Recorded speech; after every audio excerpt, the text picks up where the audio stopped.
Hi, I'm Mickey Zeppelin. I've been an activist and developer in Rhino and Globeville for many years and have a particular concern about the future of the park. I'm here with my colleagues, all who have similar concerns about the future of the park and how to make sure that we preserve it and its function and its history, which is critical to the city and to Globeville. The park was established by Joe Shoemaker after the 1965 flood, and it was a series of parks connecting all of the river. This was a key piece. He actually came down this river with his colleagues, and this is called Globeville Landing because that's where their raft stopped, and they basically looked at the park and developed this park and its environment. The park really is a critical part of Globeville, and it's not only its history but a place. I think it's a special park with all of the contours, and it was designed so that it would be not a level flat park. The proposed new park really creates a pretty flat level with just a steep drop, and it will reduce the amount of usable park by more than 25%. And the fact is that the park in its new form really becomes primarily a drainage area for the Platte, for I-70 and the Montclair Basin.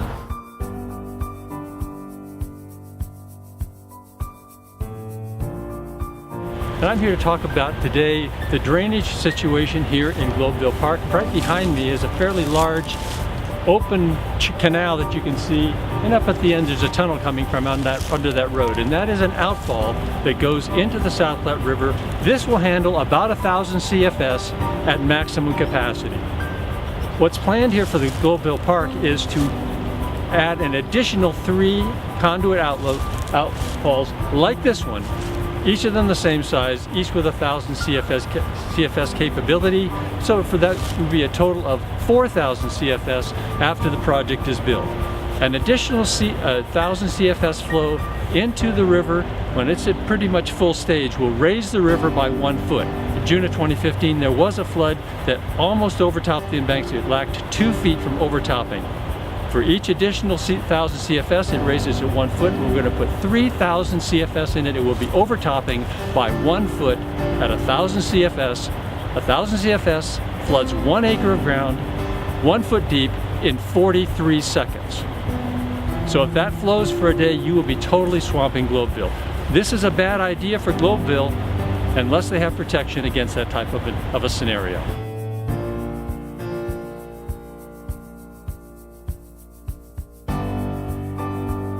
My name is Christine O'Connor. I live way upstream at the very beginning of this entire Montclair Basin that is going to exit into the South Platte at the very point we're standing right now. And I've been following this for several years. When in 2013 and 2014, the CDOT and Denver and RTD planners decided that they were going to make a decision on stopping the flooding for CDOT by bringing 4,000 CFS to this point. What is important for people to know is that nothing they're doing here at this point will stop flooding way down in Mayfair Park, Park Hill, over on the other side of the river in Globeville. These are not designed to stop flooding in neighborhoods. This project is designed to stop the sheet of water from flowing north to I-70. This is a beautiful river basin. If anything, the city should be considering increasing protection, the floodplain on both sides. It should be increasing the land that's in the riparian basin for protecting us from floods in the future. What this plan is doing is cutting short the natural flow of water to the northwest all the way along the Platte up towards the Riverside Cemetery and bringing it all to the point right in front of me. I am concerned about this park area mostly because of how it was a piece of the I-70 expansion that was parsed out to the city. That should not have been allowed. It should have had to undergo the same scrutiny that the whole project had to go through. However, now that it's separate, the city is being made to believe that it's part of this whole flood mitigation plan for the city, when it's actually an effort to protect this ditch that is an injustice to all three neighborhoods impacted, as well as to the generations of Coloradans and Denverites to come. When I-70 was put in these neighborhoods, it was an injustice to low-income minority communities, and tripling it exacerbates that. I'm severely concerned about the water quality after this. We live in a Superfund site. The Superfund site here has not been mitigated. It's been mitigated to industrial standards in some parts, which is less stringent than residential standards. And all of the water flowing here is going to be hazardous. And we know that this area of the Platte is already contaminated. And in the context of what's happening nationally, the fight for clean air, the fight for clean water, this is a travesty, and Denverites and Coloradans need to wake up and understand the connection to I-70. They need to understand the connection to our brothers and sisters across the country who are fighting for clean air and water, and stand up against projects that will harm generations to come.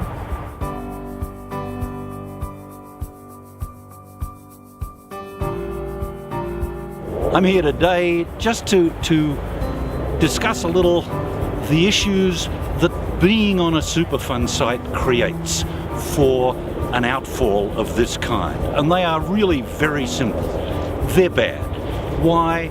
Because bringing a whole lot of high energy water for discharge in a flood to an area which has, underneath where I am standing and in back of where you're standing, a whole Superfund hazardous waste landfill.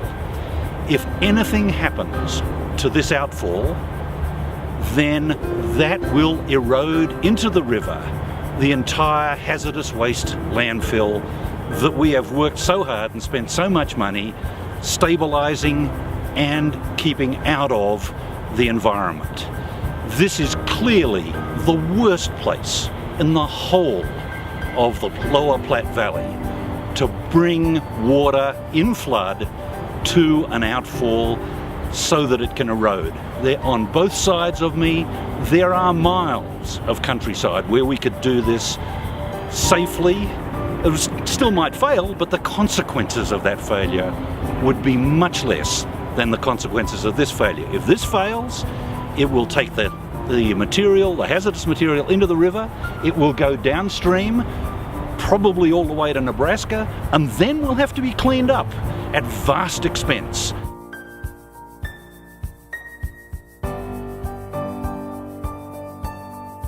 The reason I'm here today is to speak about some of the concerns that we have in reference to the Globeville project here.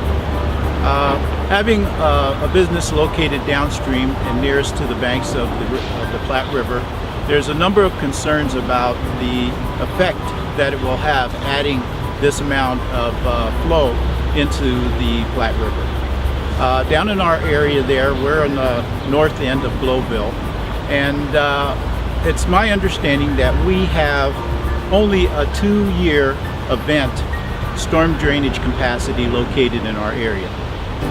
This concerns us, not only from the standpoint that they are draining Globeville Landing through a Superfund site, but the fact that as it runs down to the river, the overspill into our area could be somewhat significant. We have businesses that run there, and this could make a very negative impact to our business in the area there. The other concern that I have is the way the City of Denver has approached this project. As we move forward on the Globeville Landing project, there has not been any specific studies other than the 2014 storm drainage master plan that was done that indicated a lot of the problems that we have in the Globeville area. Right now, our infrastructure can only handle a 2-year event. In addition to that, with the increased amount of water coming down the Platte River into our area, the chance for spillover is significant.